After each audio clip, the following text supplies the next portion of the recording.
Yes, it is still the 6th edition. If you're just joining us, let us have a recap of our top stories. Over 50 children feared dead as deadly outbreak spreads through Kano communities. IGP Disu orders police to treat mob violence as homicide, warns against extrajudicial killings.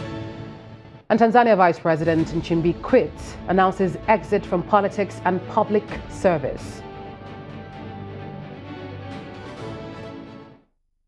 Now, for years, fuel subsidy has been a major issue for Nigerian families. Successive governments have tried to remove or reduce the subsidy, but each attempt has come with its own challenges. Under Olusegun Obasanjo, fuel price increases sparked protest. Umaru Musa Yar'Adua kept the subsidy in place, allowing Nigerians to buy petrol at lower regulated prices. Then came 2012. Goodluck Jonathan removed the subsidy, but then the sudden rise in petrol prices led to nationwide protests. The Muhammadu Buhari administration later moved towards deregulation. On May 29, 2023, President Bola Ahmed Tinubu announced the removal of the subsidy. And since then, many Nigerians have faced higher transport fares, food prices, and business costs. As the 2027 election approaches, Tinubu wants the subsidy to remain. Atiku wants to bring it back, while Peter Obi wants the subsidy to stay removed, but says the savings should be used to improve people's lives. Now, from that data, I'm now being joined by Festus Ogwuche, who is a law expert and public affairs analyst.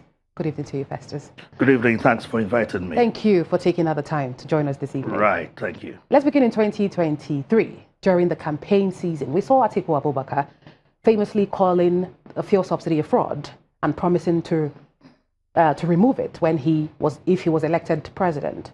Now it's 2027. 2027 is coming, and he's promising a new subsidy model.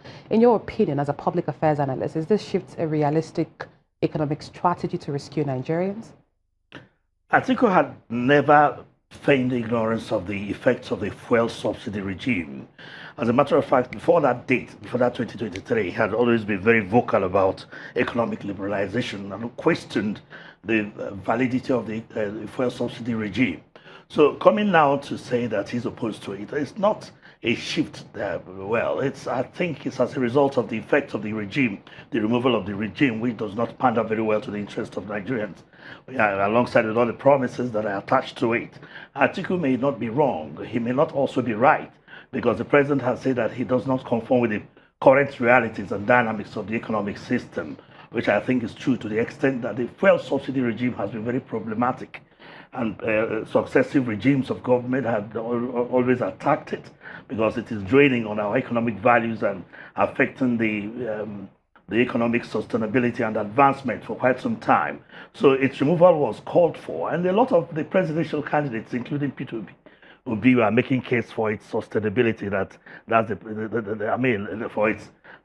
it's not the best thing for economy, for us to grow, for us to advance beyond the ordinary level of the macroeconomic and microeconomic levels that we find ourselves.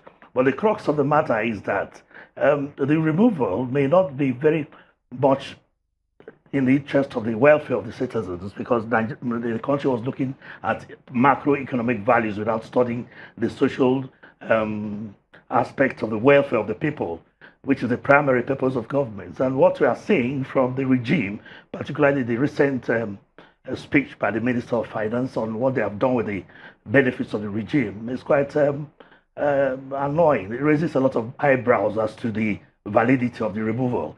The removal, I will not say is in the interest of the people.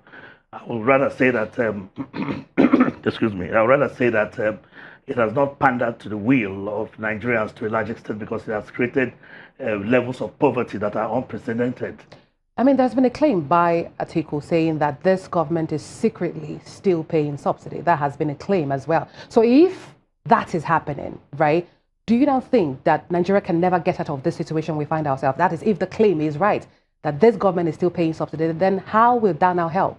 You and I cannot verify that claim here because we don't have. But he made the claim, and we're talking about him. He made that claim, but I know very well that there are so many underpinnings in the removal of the subsidy regime and how it is being implemented and applied that meets the ordinary eyes, and these raise a lot of questions. There has not been much transparency, in spite of the fact that the minister had told us what they are doing with the money, the extent that the regime had gone to take care of servicing of debts, the extent that it has done into providing the cost of administration and the other things, overheads. But then we've not seen it directly with our own eyes how these things are being pandered. We hear the figure like 15 trillion naira, that's a lot of money.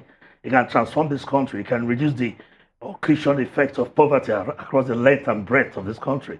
But we're not seeing much of it in what is on the table of the Nigerian people, the family, in terms of feeding, in terms of reducing excruciating poverty, in terms of taking away penury, and to a large extent creating jobs, employment, and advancing the cost of our economy. So let's look at what Atiku is promising, a subsidy that is strictly budgeted and finite. This is just a summary, right?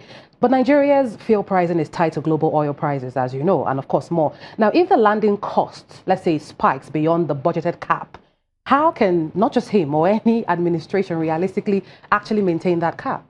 It will be really very difficult because you have to balance the whole thing. There must be some bit of equalization and the harmonization of these inroads that are engaged in advancing the subsidy regime if you want it to go the proper way you want it to. But then the crux of the matter is the welfare of the people, that Nigerians have suffered the kind of poverty that they've never experienced since the creation of this country. It is unprecedented. And if Atiku is saying that there could be a reversal, then of course he's looking at it from the prism of the fact that the welfare of the people is the primary purpose of government, that we cannot continue to advance macroeconomic theories and economic advancements or benefits of the subsidy regime when we are not seeing anything handy, to hold on to say that, yes, this is what we have gotten as Nigerians throughout these years of subsidy removal. I don't think there's been any benefit at all, in spite of government's propaganda to that effect. I think to a large extent the government has been very taciturn in telling Nigerians what they are doing with the subsidy regime benefits. There hasn't been much transparency, I must confess. Talking about transparency, we mentioned Peter Obi earlier, who is arguing that the subsidy must remain, but the savings must be transparent and be reinvested into infrastructure. Atiku, on the other hand, wants to bring subsidy back to directly lower pump price, like you mentioned. This is how it's going to affect Nigerians' lives directly. In your opinion, as a public affairs analyst, which of these two opposition approaches is more sustainable for our future as a country? I think Peter Obi's, because he's advocated that the first subsidy regime should not be removed, but then you have to reform the process. Reforms means that you're going to take out all the things that are underway or weigh upon it in a manner that makes it inaccessible and unimplementable. Peter Obi's prescription will be said to be very, very okay on that side if it can be properly well harnessed, considering the fact that there is need for improvement on what we have now, because what we have now actually poses a lot of questions on the legitimacy of that regime, on the viability of that regime, on the economic value of that regime, to the extent that it has solved our fiscal policies, problems with our fiscal policy, or problems with our monetary policy, and problems with our internal economic structure. No, actually, he's arguing that the subsidy must remain gone.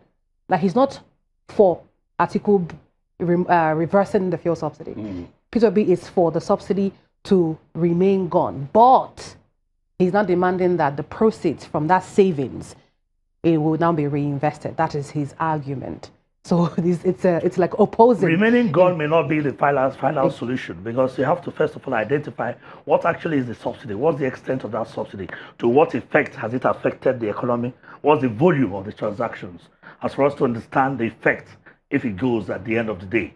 If it will be advancing or prescribing that the subsidy remains, then of course there must be some tinkering. That's the point I'm trying to make. Tinkering with the fuel subsidy regime to the extent to which we can look at the outflows and inflows and understand how it will satisfy the Nigerian yearning for a better life and a better conditions of existence. But then Atiku has this point in the fact that he's looking at the people, which is very essential. But are we not going to look at corruption, sir? Because one of the major issues that we faced and critics had during the subsidy regime was there was deep-seated corruption. There was... Is there no corruption even now that the subsidy is removed? We were talking about transparency for a while ago. I mean, transparency is very, very important. I can tell you now that we don't know a lot of what has happened. But the government did come out to explain to us on what they have spent. They did say it's very open, it's in the public and the Minister of Finance website. You can find how the money has been spent. I'm not satisfied with that explanation because there are certain monies that is spent. For instance, it will be difficult to explain to people that there's success in the fuel subsidy removal because government has been able to empower itself and advance the course or maybe give better revenue standing to all the organic structures, the state and local government, while the people are reeling in poverty. I totally disagree with that.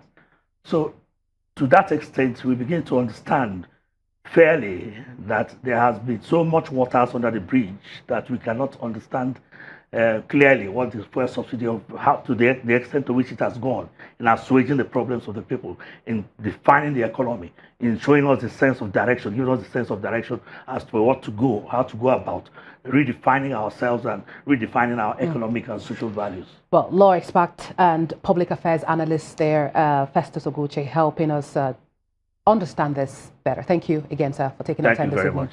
Thanks a lot.